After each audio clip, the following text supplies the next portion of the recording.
Shabbat Shalom, Mevorach. Donc nous avons un grand Shabbat, très très grand Shabbat, deux Sifrei Torah, un pour la paracha de Vayakhel et l'autre pour la paracha de Shekalim, puisque c'est Shabbat Mevachim, nous allons bénir le mois de Hadar Sheni, le deuxième Hadar, où il y aura toutes les fêtes, toutes les festivités, Purim, Shushan Purim, et la grande festivité après Purim, bien sûr, le ménage pour préparer Pessah. Pour Vayakhel, donc Moshe Rabbeinu réunit tous le peuple d'Israël. Vayakhel, ça veut dire Kahal, c'est une assemblée, et il doit leur transmettre ce qu'il a entendu dans le mont Sinaï. Qu'est-ce qu'il a entendu dans le mont Sinaï? On l'a vu dans les parachutes comme précédé de Kitissa. Il faut bien comprendre que maintenant Moshe Rabbeinu redescend du mont Sinaï, et c'était le jour de Kippour. Et là, Dieu lui avait dit, pour réparer la faute du Vaudor, il faudra que les bénis d'Israël me fassent une maison, un endroit où je résiderai. Et bien sûr, cette maison, elle est dans le cœur de chacun. Mais il devait y avoir un endroit qui s'appelait le Bet Hamikdash, le temple, qui d'ailleurs va être construit 480 ans après la sortie d'Égypte.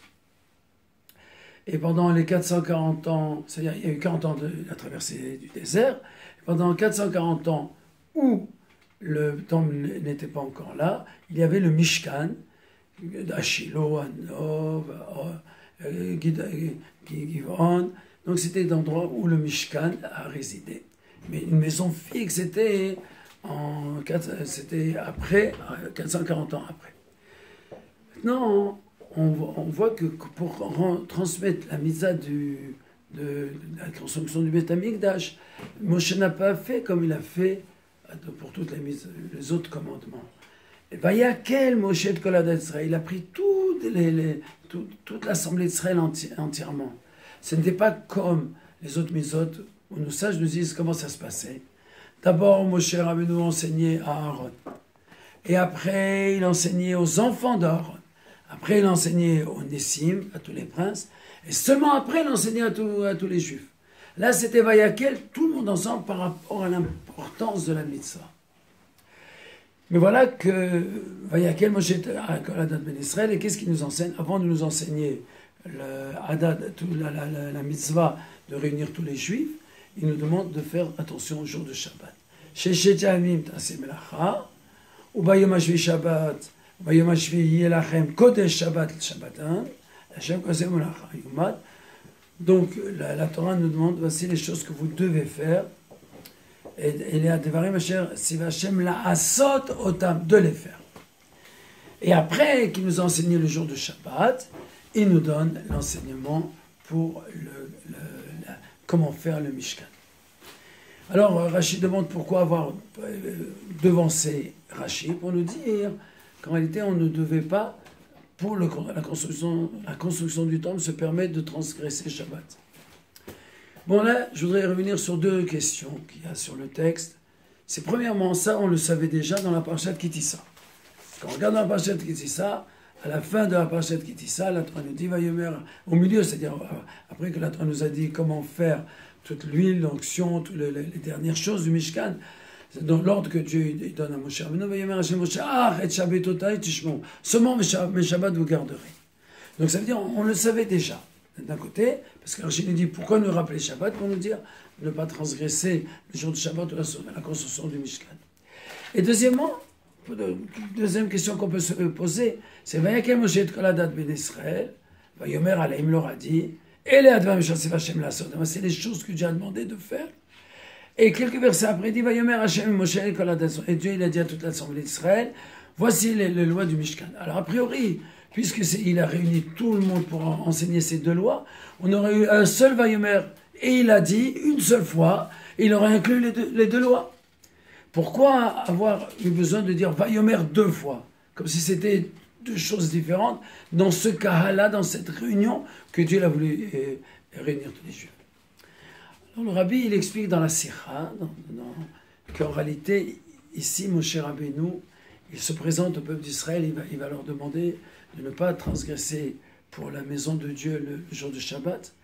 il devant Shabbat, ce qu'il n'a pas fait dans l'autre paracha, pour nous dire quelle est la raison pourquoi Shabbat est tellement important que même pour la construction du temple, on n'a pas le droit de transgresser Shabbat.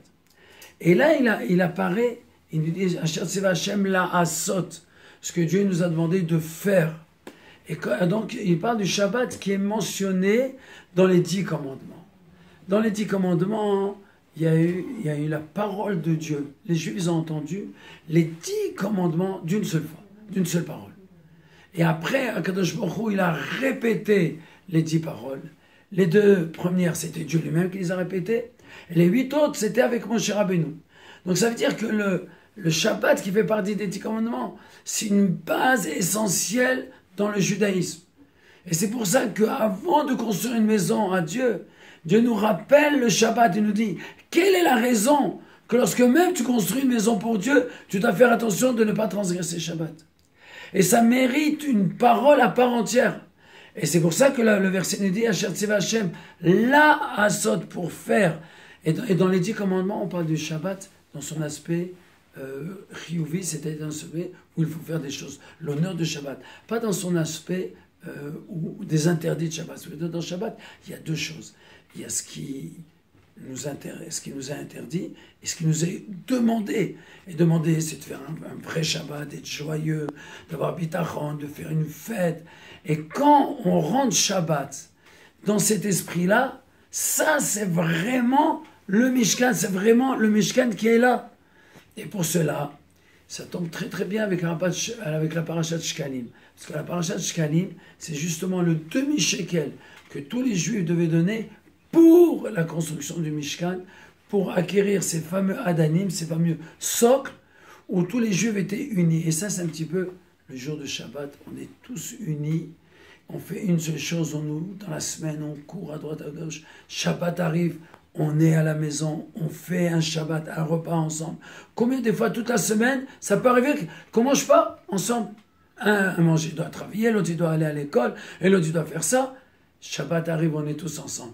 C'est notre force et on doit rajouter. Et quand on fait des barrières autour de notre judaïsme, on solidifie notre judaïsme, ça devient des remparts. Shabbat Shamvorah, que Dieu nous fasse les remparts d'Yerushalayim avec la venue du Mashiach. Et un bon Shabbat, Mevachim avec un bon mois de Hadar. Amen, Ken Yiratzon.